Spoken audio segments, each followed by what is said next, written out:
동남아시아의 심장 말레이시아.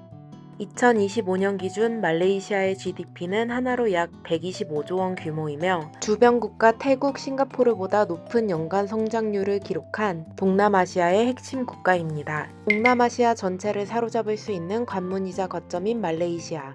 여러분은 과연 이 말레이시아라는 나라에 대해 얼마나 알고 계신가요?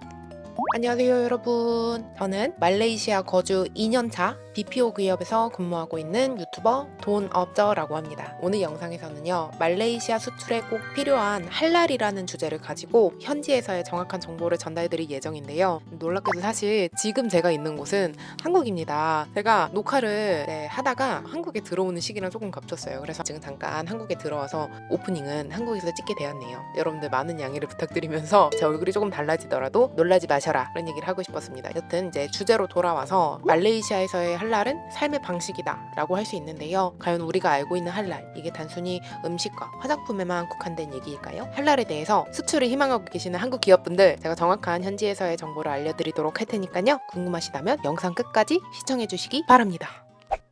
할랄은 이슬람 율법에 따라 허용되는 것들을 의미합니다. 음식뿐만 아니라 금융, 의약품 등 여러 분야에서 윤리적이고 깨끗한 기준을 지킵니다.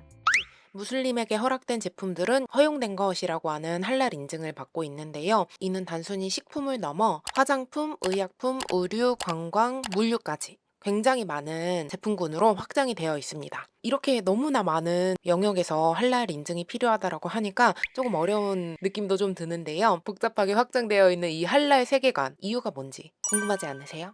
그 이유를 알기 위해서는 말레이시아에 어떤 사람들이 살고 있는지를 아시는 게 중요합니다. 말레이시아의 민족 구성은 부미푸트라라고 하는 말레이계가 70.1%, 중국계가 22.6%, 그리고 인도계가 남은 6.6%로 구성이 되어 있는 다인종 국가입니다. 기본적으로는 종교의 자유를 헌법으로 보장하고는 있지만 국교인 이슬람교를 따르는 인구가 제일 많습니다. 그리고 이외에도 불교와 힌두교 신자들이 뒤를 따를 수 있을 것 같아요. 그래서 굉장히 다양한 인구가 살고 있기 때문에 뭐 할랄 제품만 먹어야 되고 그런 건 아니에요. 그렇지만 70% 넘는 인종이 말레이계인 거를 생각을 했을 때는 아무래도 여러 제품군에서 할랄 인증이 좀 필요해지지 않았나, 이런 생각이 들고요. 이제 식품뿐만 아니라 화장품, 의약품 등 일상 전반에서 할랄 제품에 대한 관심이 굉장히 늘어나게 되었습니다.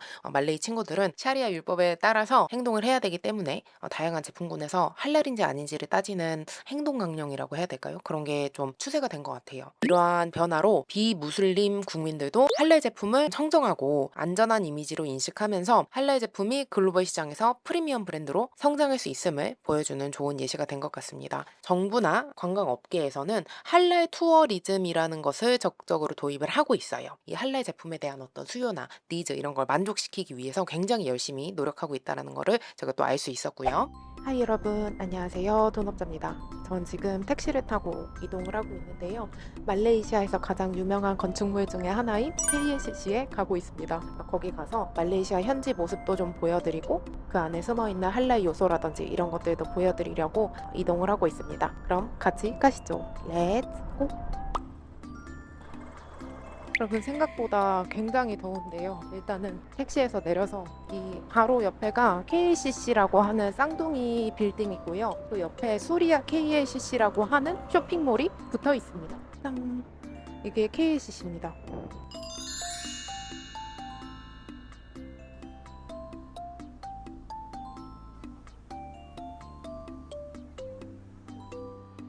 카페에 와서 자리에 좀 앉았고요. 아메 하나랑 케이크를 시켰습니다.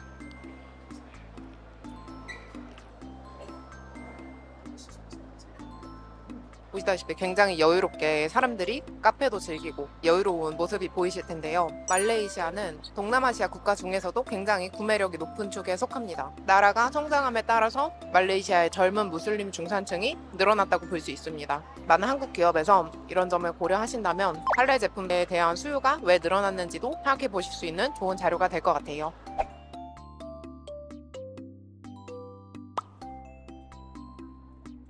네, 여러분, 저는 지금 실제 할랄 제품들이 판매되는 모습을 보여드리기 위해서 현지 드럭스토어인 왓슨스에 왔습니다.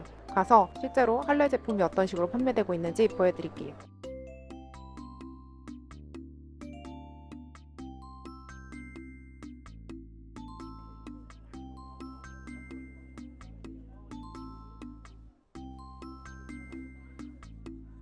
의약품에도 할랄 인증이 필요한데요. 돼지고기를 통해 추출한 젤라틴이나 알코올 성분이 들어간 제품은 할랄이 아니기 때문에 이렇게 할랄 인증 마크가 포함된 제품만 판매되는 걸 볼 수 있습니다.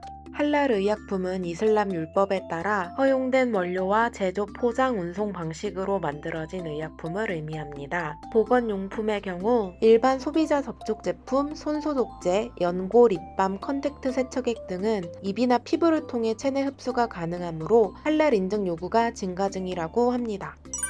여기 엄격한 할랄 인증 기준을 통과한 한국 기업이 있습니다. 바로 건강기능식품 브랜드인 종근당인데요. 이 영상을 통해 할랄 인증에 대한 이해를 높인다면 다른 한국 기업들도 종근당과 같은 성공 사례를 만들어낼 수 있겠죠? 한국인하면 패션도 빼놓을 수 없는데요. 이슬람 여성들은 히잡이라는 머리 가리개를 착용하는데 폴리에스터와 같은 일반 합성 섬유는 할랄 인증이 필요하지 않다고 해요. 다만 동물성 원료가 사용된 경우에는 할랄 방식으로 처리되었는지 확인이 필요할 수 있답니다. Nothing, no like animal fabric, no. For the stuff, only from like plants that natural fabric, no animal like. For the bag, for like shoes and bag, we use Gillian leather. So this one halal certified? Yes. Yes. 여긴 지금 TRX라고 하는 쇼핑몰인데 기도실을 향하고 있습니다. 수라오라고 하거든요. 보면 저기 기도하고 있는 모습이 보이는데요.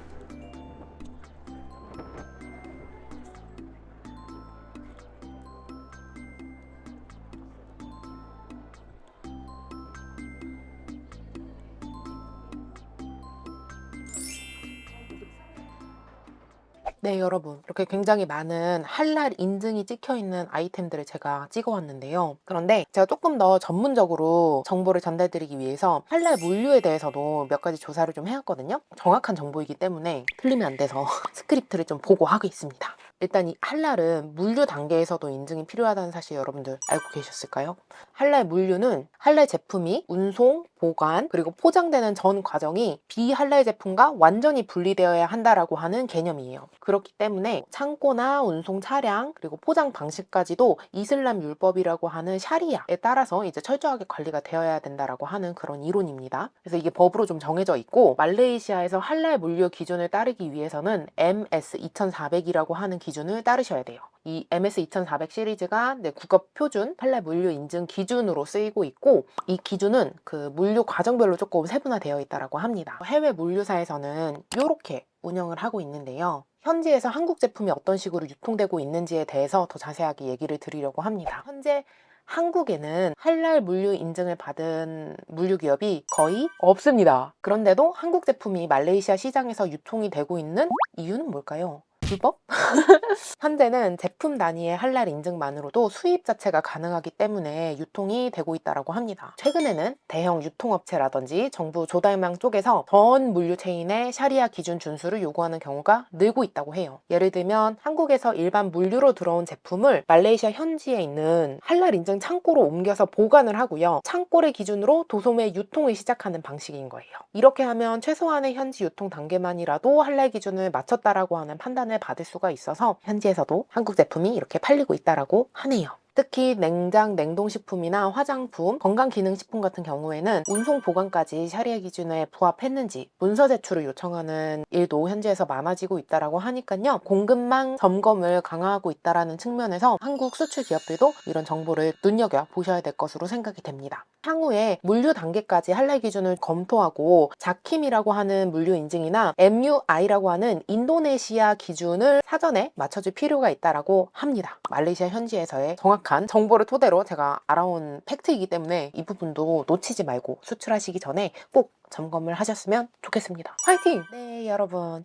제가 오늘 준비한 영상은 끝이 났습니다. 오늘 영상 내내 할랄이라는 주제를 가지고 얘기를 좀 해봤는데요. 말레이시아에서의 할랄은 단순히 규칙일 뿐만 아니라 어떻게 보면 문화이자 삶의 방식이라고 할 수도 있을 것 같아요. 그래서 우리 한국 기업들이 이러한 문화에 대해서 존중하고 또 이해하는 태도를 가진다고 하면 앞으로 수출에 있어서 말레이시아와 한층 더 가까워질 수 있겠죠? 이번 영상을 통해서 더 많은 한국 기업들이 말레이시아 수출에 관심을 가져주셨으면 좋겠고요. 더 많은 말레이시아에서의 성공 수출 사례를 만들어낼 수 있도록 더 돈 없어도 열심히 응원을 하도록 하겠습니다. 그러면 저희는 다음 영상에서 뵙도록 하겠습니다. 안녕!